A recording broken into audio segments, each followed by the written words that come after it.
Hey, Stephen here with another DIY musician guide. I've been thinking recently all about when I first started doing these guides, which is about 7 months ago now. And I started out doing this because I wanted to help people who were just starting out do music, and basically to kind of put out information out there that I would have appreciated when I started. And I've realised I've kind of got a little bit away from the basics, so I wanted to bring it back a little bit and talk about the places I recommend that you upload your music to when you've just made some, like be it free places and paid. So when I first started out, there wasn't much in terms of like platforms to put your music. We had MySpace, which was pretty good for the time. You could put about, I think it was about 4 tracks if I remember. You could put on your profile page, but this was actually before Facebook as well, so and Twitter obviously. So there wasn't really a good place to share these links, maybe through email or something like that, word of mouth. Hey, go to this URL. That was a bit crazy. But then obviously years later, now we've got like Twitter and SoundCloud and iTunes and all the rest, Bandcamp, etc. So it was a hell of a lot better then. So I thought I would talk about the places that I think, if you've just say put out a track, or you're about to put an album out or a track out, and you've no idea about all these places. Sometimes you look at all these videos I put out and go, I don't have no idea what Bandcamp is, I don't know what SoundCloud is. I'm just going to recommend all the places I think you should put your music on day one. But before that, subscribe to the channel if you want to see more videos like this. Let's start with the free platforms, the ones that I use. So typically I would automatically upload my music tracks to Bandcamp as soon as we've got some to kind of upload, and I wouldn't publish them straight away. I'd keep them just saved somewhere so I can edit the track names and make sure the artwork and everything looks great. But Bandcamp is a great platform for independent artists. It's free to the point of, if you make a sale, they take 15% share of a digital sale, and I think it's 10% of a physical order. And you make so much, if you make so much money a year, I think that percentage goes down, but that's what you'd be looking at. So they will take a cut of any sales you go make, but you can actually also just set it to be a free download. And I think you start off with 1,000 free downloads from the start, but I might be wrong with that. I'll check or show it on the screen right now.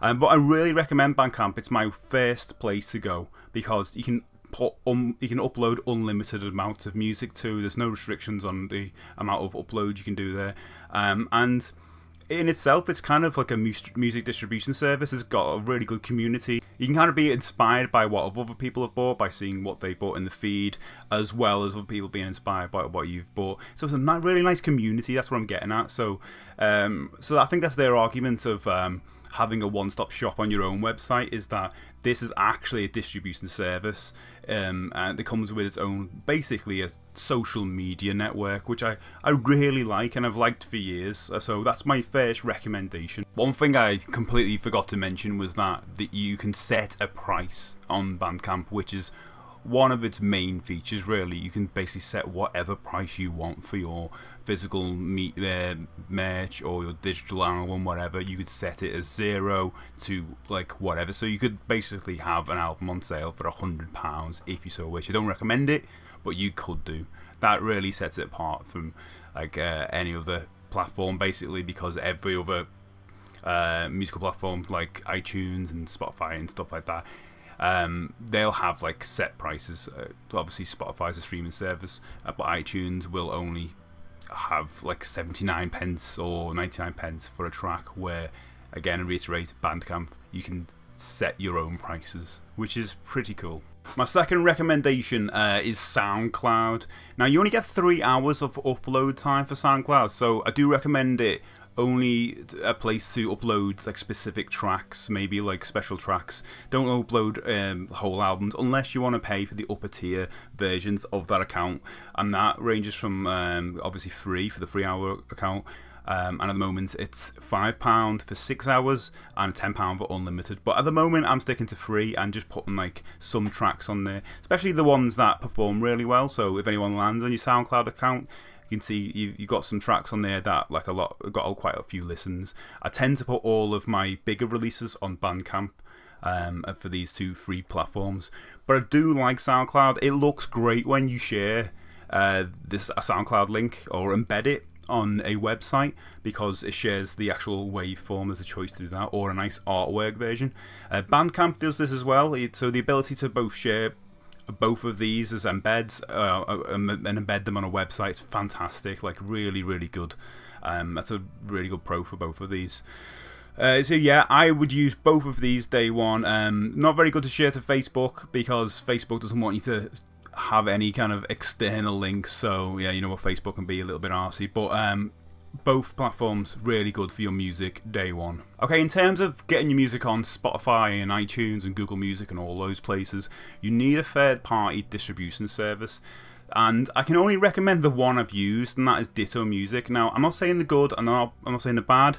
I've just had no real problem with them, but I've never used another distribution service. I know you can, there's likes of CD Baby and DistroKid and places like that, but I've never used them, so I don't know if they're good or bad. I can just tell you that my history with Ditto Music. So I have had one issue with them. Just before I get into what it is that a good while ago, a couple of my releases dropped off Spotify, and I think by the sounds of it, like they were moving servers, and it was just a mishap, and they quickly rectified it, and they were apologetic and everything. It was fine, really good customer service.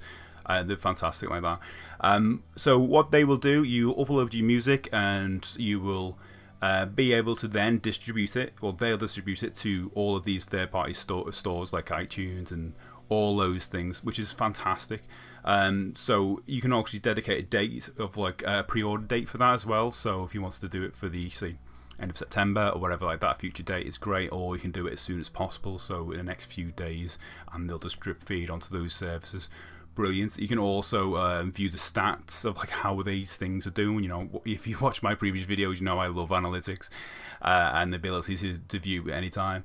So that's really good for that. So I recommend Ditto Music. At the moment, I am paying, I think it was, I had to renew this yesterday, so that's why it's fresh in my mind, £19 a year for unlimited releases for one artist. So if you've got multiple artists, you might have to pay, upgrade your account to like a pro account or something like that. But I've just got a basic account, which is £19 for multiple releases. Now that used to be a lot more expensive back like a few years ago. So I don't know why it's so cheap nowadays, and I'm guessing it's cheaper on the other services. Maybe it's just competition between all of them or something. But I think that's a great price. So it just encourages me to make more music and put more music out there. I was thinking of like doing a kind of a video showing you the whole process of me uploading a release and stuff like that, and I will do that in the future, but I've literally just done it now for a future release that's coming out on your future Wire to Follow release. But on the next one, I definitely would do that. So if you want to see that video, subscribe or remind me in the future if I talk about new releases. Anyway, yeah, that's Ditto Music, and that's how you get your music on third-party services such as iTunes and Spotify and stuff like that. You notice I didn't include any way of uploading your music to YouTube and things like that, because I didn't want to overcomplicate things. I thought I just want to give you the most basic and easiest and fastest ways to get your music on there, music online for the free platforms, and get results, and give you the ability to have like a link to share to someone through like to friends or through social media or in emails to blogs maybe, or the potential if say someone you're after getting a gig wants to hear some of your music. I wanted you to be able to do that, and that's what I do. You know, I want them there straight away. I think if you're just starting out and you've got some music, do it that way first. At least you're able to get some feedback, and then see if it's worth like putting it on iTunes and Spotify and stuff like that, because at that point you are going to be paying yearly. I mean, it's cheap, but you know, it's cheaper not to pay, isn't it? And that's it. So yeah, I just wanted to put out a couple of ideas and put out a kind of a beginner's guide of how to get your music out there. If you want to see me do more videos like this, especially beginner's guides, maybe you want to get me to talk about how to make music. I mean, I'm not going to tell you how to make your music, but maybe just music in general, because the one thing I never want to do with this channel is tell you how you should be making your music. Your music is your art, you know. But I can talk about like, oh, this is a MIDI keyboard, this does this, and this is Ableton, and etc, etc, if you'd like me to talk about that. But anyway, if you want to see more videos like this, please like and subscribe, and I'll see you next time on a DIY Musician Guide.